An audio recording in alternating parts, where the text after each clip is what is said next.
निष्काम कर्म मन निर्मल कीजे।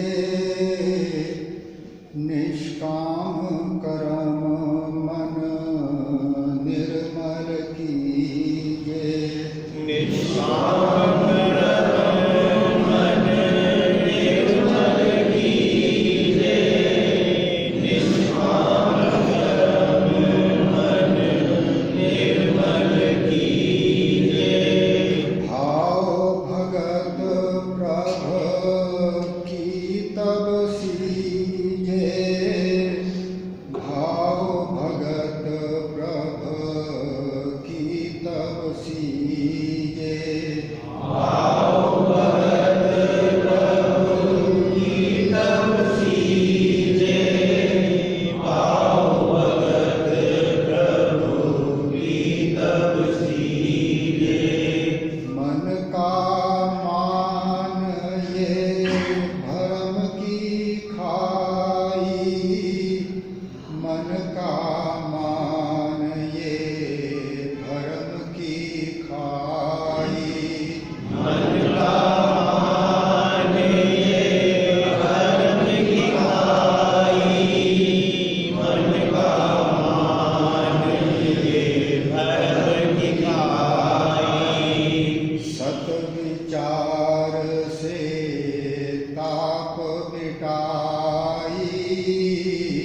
सत विचार से ताप मिटाई। सत विचार से ताप मिटाई। सत विचार से ताप मिटाई। झूठ जगत से फीका मन होए। झूठ जगत से फीका मन होए। झूठ जगत से फीका मन होए। झूठ जगत से फीका मन होए। निर्मल प्रीत प्रभु चरण लखोए। निर्मल प्रीत प्रभु चरण लखोए। निर्मल प्रीत प्रभु चरण लखोए। निर्मल प्रीत प्रभु चरण लखोए।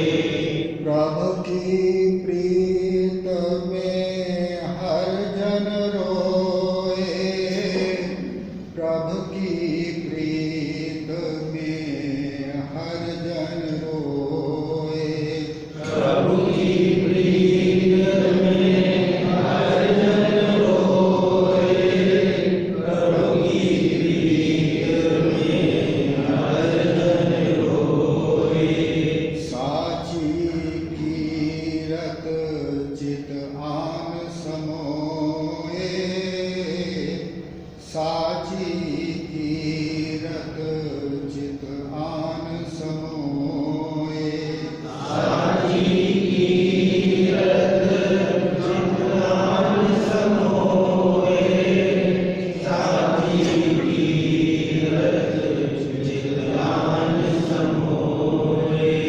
झूठा जगत तब निश्चय पाई। झूठा जगत तब निश्चय पाई। झूठा जगत तब निश्चय पाई। झूठा जगत तब निश्चय पाई। सत नाम चित प्रीति आई। सत नाम चित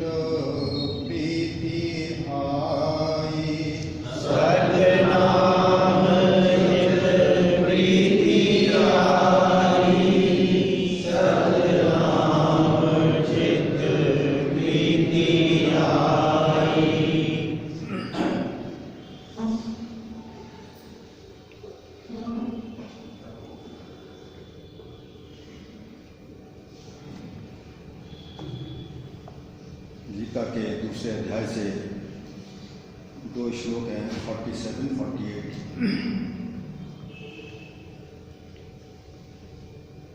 ये बड़ा ही प्रसिद्ध श्लोक है, कई बार सुना होगा। कर्मणि एव अधिकारः ते मा फलेषु कदाचन मा कर्म फल हेतु भू मा ते संगो अस्तु अकर्म। वो कहते हैं कर्मणि एव अधिकारः, तेरा कर्म में ही अधिकार है, ज्ञान निष्ठा में नहीं। गीता के इस श्लोक के हमने बड़े अर्थ सुने होंगे, लेकिन जैसा कि सत्पुरुष कहते हैं, गीता को सही रूप में कोई सत्पुरुष ही समझ सकता है। इसका मतलब जीवन भर अध्यात्म मार्ग पर चलने वाले को साफ ये पता लग जाता है कि गीता के अर्थ जैसे जैसे आयु बढ़ती है, जैसे जैसे उसका अनुभव बढ़ता है, गीता के अर्थ बदलते हैं। तो सही अर्थ इतना गहरा होता है कि ऐसा लगता है कि हमारे बुद्धि से तो बाहर की बात है।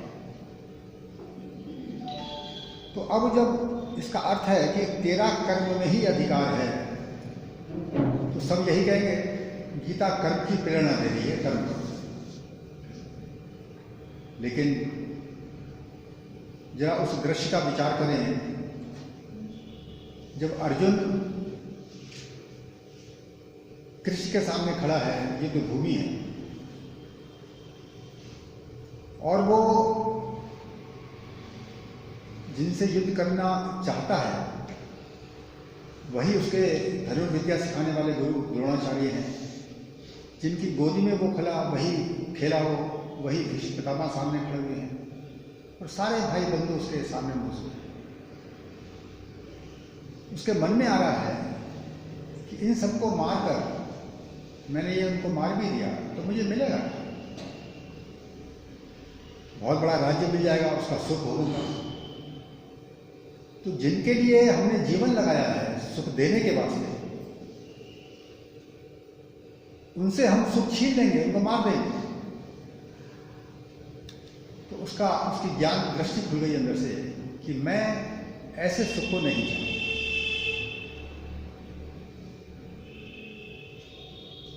ऐसे युद्ध को भी नहीं चाहता। हालांकि कृष्ण की दृष्टि में ये उसका मोह है, लेकिन उसकी अपनी दृष्टि में ये ज्ञान है।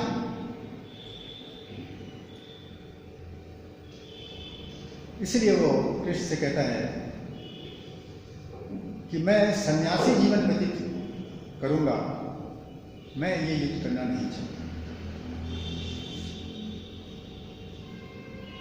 लेकिन ज्ञान दृष्टि जिसके पास होती है उसको सत्पुरुष कहते हैं। अर्जुन के पास वो ज्ञान दृष्टि नहीं है, उसका जो विवेक है वो मोह से ग्रस्त है, ये वो नहीं समझ पा रहा है, लेकिन कृष्ण समझ रहे हैं इस बात को। इसलिए वो कह रहे हैं, हालांकि अर्जुन पूर्ण त्यागी है, पूर्ण त्याग करना चाह रहा है, जो सब कुछ छोड़ने को तैयार है, इससे बड़ा त्यागी आपको कहां मिले। तो कृष्ण समझ रहे हैं कि हाँ, वास्तव में ये मोक्ष का पात्र है, और इसके मन के अंदर इस समय वही इच्छा उठ रही है कि मैं इस संसार बंधन में रहकर क्या करूंगा, जहां सुख है ही नहीं।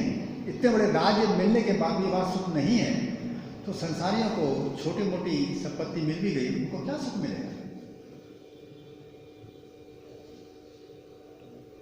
इसीलिए जब युद्ध से उसकी निवृत्ति देख रहे हैं कृष्ण, तब उसको गाइड कर रहे हैं, उसकी पात्रता के अनुसार उसको गाइड कर रहे हैं, उसका मार्गदर्शन कर रहे हैं कि तेरा कर्म में ही अधिकार है, ज्ञान निष्ठा में नहीं। तो धर्म के दो मार्ग होते हैं, जैसे महाराज जी का जीवन देखिए आप, बचपन से ही कोई घटना ऐसी नजर आपको नहीं आएगी उनकी जीवनी पढ़ने के पश्चात कि उनके अंदर कोई संसार से लगाव था, परिवार से लगाव था, या सुखों से कोई लगाव था। दूर दूर तक ये बात उनके जीवन में आपको बचपन से ही नजर ही नहीं आई। जो बालक, विचार करो जरा, स्कूल में पढ़ रहा है, माँ उसको पराठे बना के दे रही है, मेरे बच्चे को अच्छा खाने को मिलेगा, लेकिन वो पराठे बेचारे गरीब बच्चों को खिला दे रहे हैं जिनको नसीब नहीं थे, उनकी सूखी रोटी खुद खा रहे हैं। माँ कोट सिलवा कर दे रही है उनको, मेरा बच्चा अच्छा लगेगा, ठंड से बचेगा, वो अपना कोट जो है गरीब बच्चों को दे रहे हैं, उनका फटा कोट पहन के आ रहे हैं। इससे बड़ा प्रमाण क्या मिलेगा कि बचपन से ही उनके अंदर सुख भोगने की दूर दूर तक कोई इच्छा ही नहीं। और रात और दिन हम सोने में बच्चे गंवा लेते हैं, लेकिन महाराज जी रात और दिन प्रभु की भक्ति में बचपन से ही गंवा रहे हैं, बचपन से ही उसको खर्च कर रहे हैं। तो ये जो ऐसे चरित्र होते हैं, यही तो ये ऐसा जो जन्म होता है, इसी की बात श्री कृष्ण कर रहे हैं। वो कह रहे हैं कि तेरा कर्म में ही अधिकार है, ज्ञान निष्ठा में नहीं। अब महाराज जी का जो अधिकार है वो ज्ञान निष्ठा में है, सीधा मोक्ष के अलावा कुछ नहीं चाहिए उनको संसार। 1% भी किसी भी प्रकार का, चाहे परोपकारी कर्म हो चाहे स्वार्थ कर्म हो, किसी भी प्रकार का कर्म करने में उनके मन की लगन है ही नहीं। ये उनकी बचपन से ही स्थिति है, वो लेके आए हैं। तो ये व्यक्ति यदि अर्जुन की जगह हो और कृष्ण उसके सामने हो, तो कृष्ण एक ही बात कहेंगे, तेरा ज्ञान निष्ठा में अधिकार है, कर्म में नहीं। उसके सामने ये उल्टा निर्णय होगा श्री कृष्ण। तो बताइए श्री कृष्ण कर्म सिखा रहे हैं हमको ना, कर्म नहीं सिखा रहे। और हम लोग क्या सीखते हैं, संसारी लोग, वर्क इज वर्शिप, कर्म ही पूजा। और कर्म किससे करोगे, शरीर से। और पूजा कौन करता है, शरीर करता है या जीव करता है? जो जड़ वस्तु है वो पूजा करती है, जो चेतन वस्तु है वो पूजा करती है। हमारे में इस बात की समझिए, इसलिए हमने स्लोगन बना लिया, वर्क इज वर्शिप। और गीता के अर्थ का अनर्थ कर दी। अर्जुन जो कर्म करना चाह ही नहीं रहा, वो यही चीज चाह रहा है जो महाराज जी चाहते हैं, लेकिन कृष्ण उसको मने कर रहे हैं कि तेरा कर्म में ही अधिकार है। लेकिन साथ में क्या कर रहे हैं वो, मां फलेषु कदाचन, कर्म करते हुए तेरा फल में कभी अधिकार ना हो। बताइए, मां फलेषु कदाचन, कर्म करते हुए तेरा फल में कभी अधिकार ना हो। क्योंकि वासना कहां होती है, वासना कर्म में नहीं होती, वासना कर्म के फल के अंदर होती है। उस फल की प्राप्ति के लिए जिसको हम सुख करके कहते हैं, या यूं कहें कि मानसिक चैन करके कहते हैं, हमारे मन में जो वासना परेशान कर रही है, चैन आ जाएगा। तो हमारा तो हमेशा कर्म फल के लिए होता है। और यहां वो क्या कर रहे हैं, तेरा कर्म में ही अधिकार है और फल में कर्म। तो ये कैसा कर्म है, ये कहां से कर्म की प्रेरणा दे रहे हैं? कर्म तो हम फल के लिए करते हैं, लेकिन कृष्ण जिस कर्म की बात कर रहे हैं वहां फल है ही नहीं। तो बताइए, गीता के इस पंक्ति के सही अर्थ को हम क्या सही समझते कभी? कुछ का कुछ अर्थ लगा लेते हैं, जैसी हमारी धारणाएं हैं, जैसा हमारे मन के अंदर सामाजिक विश्वास बैठा हुआ है, जैसा हमको लोग मिले हैं, समाज मिले हैं, उसके हिसाब से उसके अर्थ भी बदल लेते हैं। इसलिए महाराज जी भी कहते थे, महर्षि रमण भी कहते थे इस बात कि गीता को कोई सत्पुरुष ही सही समझ सकता है, यदि सही समझ। तो इसीलिए जीवन भर शास्त्र पढ़ने होते हैं और साथ में अपना आंतरिक जो आध्यात्मिक जीवन है वो व्यतीत करना होता है। तब हमको पता लगता है, हर साल आगे बढ़ते हैं कि शास्त्र के अर्थ बदल रहे हैं। जैसे जैसे मेरा आंतरिक ज्ञान, आंतरिक अनुभव, आंतरिक जो है जीवन बदल रहा है, वैसे ही वैसे शास्त्र के अर्थ भी बदलते चले जा रहे हैं। इसीलिए कहते हैं कि कभी भी किसी को ये ईगो नहीं रखना चाहिए कि मैं ज्ञानी हो गया, मैं सब चीज ठीक समझता हूं।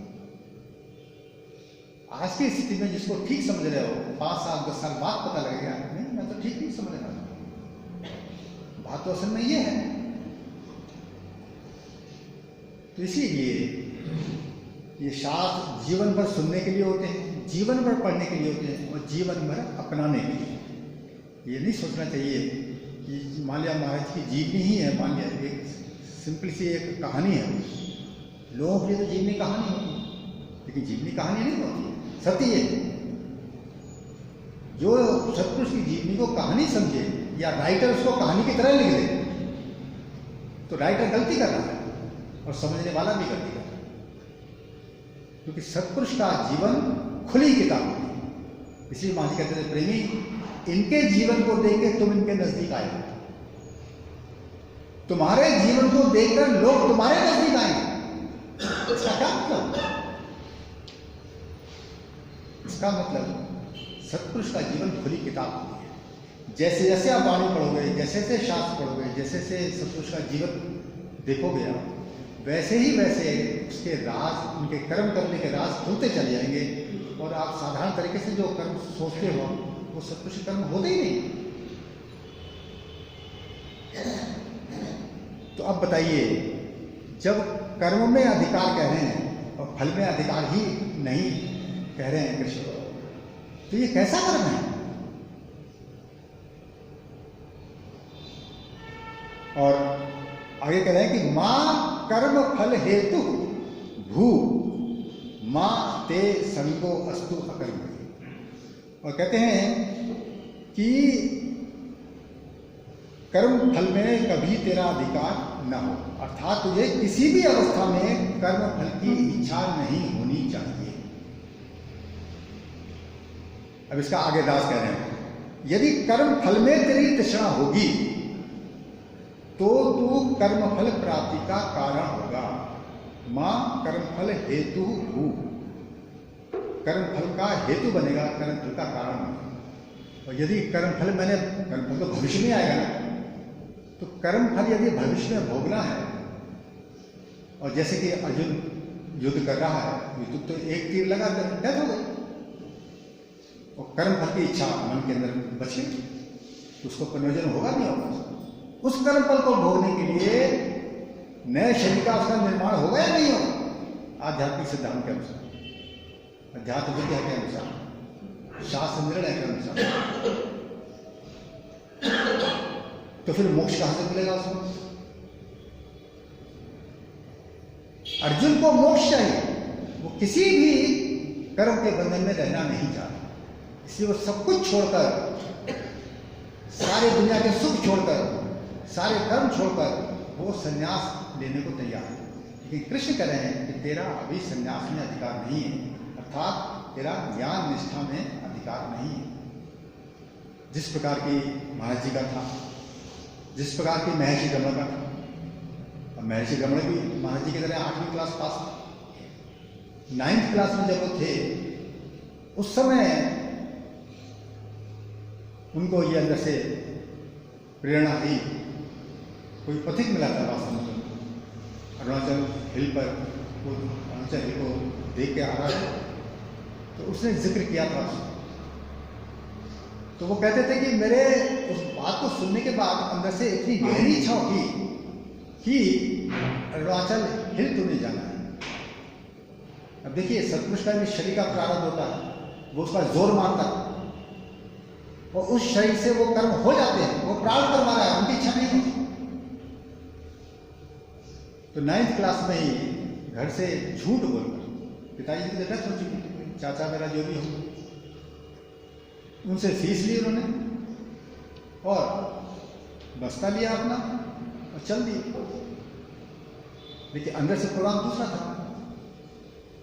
रास्ते में उन्होंने बस्ता रखा और जितना टिकट के पैसे होते थे उतने पैसे पास में रखे और वहीं सब छोड़ छाड़ के कपड़े में से एक कोपीन फाड़ी, कोपीन बांधी और चल दी। कोई बालक ऐसा कर सकता है? हाँ, कर सकता है। तब कर सकता है जो दूसरी बात कहते हैं कि जिसका ज्ञान निष्ठा में अधिकार है, उसको कोई पाप नहीं है। उसने झूठ बोला है, उसने माँ बाप को छोड़ के, दुख में छोड़ के चला आया है, कोई संसार का कर्म, कोई संसार का कर्तव्य उसके लिए नहीं है। ये शास्त्र खुद कह रहे हैं, सतपुरुष खुद कह रहे हैं। ये तभी तक है जब तक हम कर्म के फल को भोगने के लिए तैयार नहीं है। तब तक सारे नियम हैं कि जहाँ आपके कर्म फल के अंदर से ही कोई इच्छा नहीं है, तब आपको किसी भी प्रकार के कर्म का बंधन भी नहीं है। ईश्वर ने आपको मुक्त कर रखा है। इसलिए अर्जुन जब कृष्ण के आगे खड़ा हुआ और कृष्ण उसका कल्याण चाहते हैं, जब कल्याण चाहते हैं तो सही डायरेक्शन तो देंगे उसको, सही मार्गदर्शन तो करेंगे। तो वो मार्गदर्शन कर रहे हैं कि तेरा अभी ज्ञान निष्ठा में अधिकार नहीं है, तेरा कर्म में अधिकार है। इसीलिए कैसे कर्म में? निष्काम कर्म। कर्म कर, लेकिन उसके फल की तरफ मत दे। फल के अंदर आशा तेरे अंदर नहीं होनी चाहिए। इसका क्या नतीजा? तेरे मन के अनुकूल हो चाहे मन के प्रतिकूल हो, उसका असर तेरे मन पर होना ही नहीं चाहिए। अब गीता ऐसे कर्म के लिए कहती है, तेरा कर्म में ही अधिकार है, ज्ञान निष्ठा में नहीं।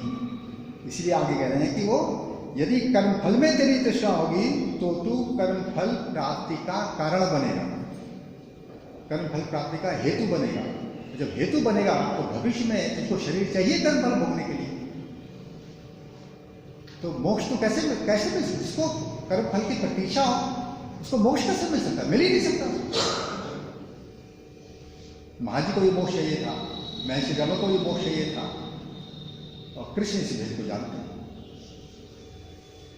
तो इसीलिए पुनर्जन्म नहीं चाहिए। जब इस देह के अंदर मैं रह रहा हूं और मेरा विवेक इतना स्ट्रांग हो गया, मेरे कर्म इतने शुद्ध हो गए कि मुझको किसी संसारी सुख भोग की कल्पना ही नहीं रही मेरे मन के अंदर।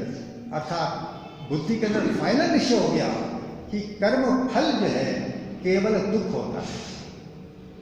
यही कहिए जीवन की विफलता होती है, यही कहिए कि मन की बेचैनी होती है, कुछ भी नाम दे दीजिए। तो इसीलिए जो भी जिसकी बुद्धि होश में है, वास्तव में पक्का सत्विवेक जिसके अंदर है, वो यही चाहेगा कि कर्म फल से उसको कितनी जल्दी से जल्दी छुटकारा मिले। तो इसीलिए सतगुरु जब बात करते हैं कर्म की तो निष्काम कर्म की बात करते हैं, कर्म की बात नहीं किया। इसलिए महाराज जी ने जो 5 पॉइंट प्रोग्राम दिया हमको, सादगी, सत्य, सेवा, सत्संग, सत्सिमरन, जरा बारीकी से इस पर विचार करके देखें। समता विलास में 5 पर जो एक चैप्टर लिखा है महाराज जी ने, उसको ध्यान से पढ़कर देखें तो क्या प्लान है इस चैप्टर कि धीरे धीरे वो उसको निष्काम कर्म की ओर या निष्कामता की ओर ले जा रहे हैं, ताकि एक के अंदर मेरे प्रभु की याद करते करते ऐसी स्थिति आ जाए कि प्रभु के अंदर मैं रम जाऊं और प्रभु की याद में मेरे अश्रुपात होने लगे, संसार की याद ही ना। तो शरीर तो प्रारब्ध के अधीन है, महाजी का भी प्रारब्ध के अधीन था, इसीलिए महाजी चाहते वही स्थिति थे। लेकिन फिर भी आपको जीवनी जैसे पढ़ाओ कि मूलचंद के साय में ठहरे थे लाहौर जाते समय, तो अंदर से आवाज आ रही। देखिए वो तो घर छोड़ के चल दिए, 13 वर्ष की आयु नहीं चलती। देखिए अंदर से प्रभु उनको अलर्ट कर रहे हैं, बता रहे हैं भविष्य उनका कि तुझको संसार में भूले भटके जीवों के मार्गदर्शन के लिए भेजा गया है, किसी को दुख देने के लिए नहीं भेजा गया। तो शरीर प्रारब्ध के अधीन, लेकिन जीव फिर भी उस प्रारब्ध से स्वतंत्र हो सकता है यदि वो अपनी कामना से स्वतंत्र हो जाए या सुख से स्वतंत्र। सुख और दुख का जिसके मन पर इफेक्ट मिल हो जाए तो वो फिर निष्कामी है। तो महाराज जी ऐसे ही निष्कामी थे, लेकिन फिर भी कुछ कसर बाकी थी, इसलिए प्रभु उनको कह रहे हैं, आगे कह रहे हैं प्रभु कि तू जा, पहले तू अपनी कुछ कमी रह गई इसको पूरी कर, और आगे फिर तेरा ये काम। इसीलिए देखिए महाराज की इच्छा से तो वाणी नहीं है, महाराज की इच्छा से तो मंत्र नहीं आया, लेकिन मंत्र भी आ रहा है, वाणी भी आ रही है। किसके लिए आ रही है? ये हम अज्ञानी लोगों के लिए आ रही है। तो बताइए प्रभु जो इस समय मेरे अंदर मौजूद है, जो महाराज जी को बोलकर बता रहे हैं, देखिए हम ये बात नहीं सोच रहे कि प्रभु जो अंतर्यामी है मेरे लिए वाणी भेजी है उन्होंने, मेरे लिए सब कुछ भेजा उन्होंने, और मैं उसकी क्या कीमत समझ रहा हूं। संसार के कामों में, परिवार के कामों में सारी जिंदगी खर्च कर दे रहा हूं। ये मेरे दिमाग में कीमत है मनुष्य जन्म की। तो जो मनुष्य जन्म का अभिशाप, अरे बच्चे तो जानवर भी पैदा करते हैं, पक्षी भी पैदा करते हैं, पालते ही। महाराज कहते हैं प्रेमी पक्षी देखो कितना होशियार होता है, अंडे देता है, सेता है, बच्चे पैदा होते हैं, उनको दाना भी घोंसले में खिलाता है, लेकिन जब वो देखता है कि ये उड़ने लायक हो गया, इसके पर निकला है, तो चोंच मार के उसको निकाल देता है। जाओ तुम दाना चुगो, अपने पैरों पे खड़े हो, और हम गले से लगा। तो ये ज्ञान हमारे वास्ते भी है, पशु पक्षी के वास्ते नहीं है ज्ञान। और हम लोग वही पशु पक्षी वाला कर्म कर रहे हैं, बल्कि उससे भी निकृष्ट कर्म कर रहे हैं। इसलिए बिना विवेक मानुष जो हुई, पशु समान जीवन से कोई वाणी कह रही है, ये वही ईश्वर वाणी कह रही है जो महाराज जी के अंदर से उनको बोलकर बता रही कि तुझको किस कार्य के लिए संसार में भेजा गया। तो इन लोगों को कोई वासना का बंधन नहीं होता, महर्षि रमन को कोई बंधन नहीं था, रामकृष्ण परमहंस को कोई बंधन नहीं था, महाराज जी को कोई बंधन, कोई वासना नहीं। इसलिए ये मुक्त आत्माएं थी, हमारे मार्गदर्शन के लिए संसार में आई थी, और वो मार्गदर्शन किया उन्होंने। तो ये वो कह रहे हैं कि तेरा कर्म में ही अधिकार है, ज्ञान निष्ठा में नहीं। तो अर्जुन को जब ये बात पता लगी, तो फिर वो प्रश्न करता है उनसे आगे। तो वो कहता है कि भाई कर्म फिर मैं कैसे करूं? तो आगे कहते हैं, अच्छा एक बात और भी है इसमें, कहते हैं ते संगो अस्तु अकर्मण। अर्जुन के मन में यह आया, जब मुझको कर्म का फल चाहिए ही नहीं, तो कर्म मैं क्यों करूं? युद्ध का इतना भयंकर कर्म मैं करूं ही क्यों? इसका मतलब वो ये कर्म नहीं करना चाहता, वो करना चाहता है ये भी इच्छा है, नहीं करना चाहता ये भी इच्छा है। और निष्कामता तब होती है जब करने ना करने में तेरे मन के अंदर कोई विकार ना आए, मन के अंदर कोई चिंतन ना आए, कोई संकल्प ना आए, तब ये निष्कामता होती है। और फाइनल चीज के लिए, परम स्थिति को प्राप्त करने के लिए मेरे अंदर 100% निष्कामता चाहिए। तो इसीलिए इस बात के लिए भी वो कृष्ण जो है कह रहे हैं, जब अर्जुन कहता है कि फिर आप उसको इस घोर कर्म में क्यों लगा रहे हैं, तो वो कहते हैं तेरी कर्म फल की जो इच्छा है, यदि कर्म फल की इच्छा ना करें तो दोनों कर्म करने की क्या आवश्यकता है? उनमें ये प्रश्न उठा है। तो कहते हैं इस प्रकार कर्म ना करने में भी तेरी आसक्ति या प्रीति नहीं होनी चाहिए। कर्म ना करने में भी तेरी प्रीति नहीं होनी चाहिए। अब बताइए, ये सत्पुरुष की स्थिति, लेकिन अर्जुन की स्थिति नहीं है, क्योंकि अर्जुन चाह यही स्थिति रहा है। तो इसीलिए सत्पुरुष को गाइड कर रहे हैं कि तेरे अंदर ये भी इच्छा नहीं होनी चाहिए कि मैं ना करूं, ये भी इच्छा नहीं होनी चाहिए ये करूं और इसका फल मैं प्राप्त करूं। ये दोनों ही नहीं चाहिए। फिर पूछता है मैं क्या करूं, कैसे करूं? अब देखिए अगले श्लोक में जाकर, योगस्थः दुर्कर्माणि संगम त्यक्त्वा धनंजय सिद्धयो समो भूत्वा समत्वं योग उच्यते।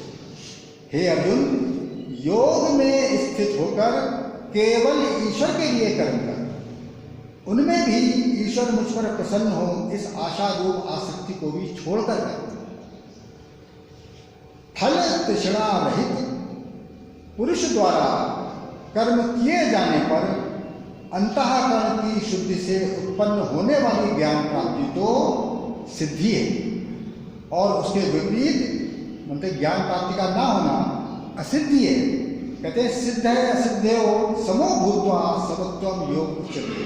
तो इसलिए वो कह रहे हैं कि ऐसी सिद्धि और असिद्धि में भी सम होकर, अर्थात दोनों को समान समझकर या तुल्य समझकर कर्म कर। इससे होगा क्या? कहते हैं वो कौन सा योग है जिसमें स्थित होकर कर्म करने के लिए कहा है? योगस्थः कुरु कर्माणि कह रहे हैं ना वो। तो कहते हैं समत्वम योग उच्यते। कहते हैं कि यही जो सिद्धि और असिद्धि में समत्व है, इसी को योग कहते हैं, या इसी को समता कहते हैं, या इसी को समता योग कहते हैं। तो मन की निष्काम स्थिति वो स्थिति होती है जब मन जो है वो संकल्प रहित होता है। तो मैं, जिसको बुद्धि कहते हैं, जिसके अंदर चेतना है, जो जानता है, जो निर्णय करता है, मैं वही तो हूँ, इसलिए उसको जीव कहा जाता है। तो ये जीव उस ईश्वर के साथ एक हो जाता है, खुद ईश्वर हो जाता है, और वो अवस्था इसकी मोक्ष की होती है। गीता जब कर्म का संदेश दे रही है तो वास्तव में ये संदेश है, ना कि वो जो लोग अर्थ करते रहते हैं। ओम ब्रह्म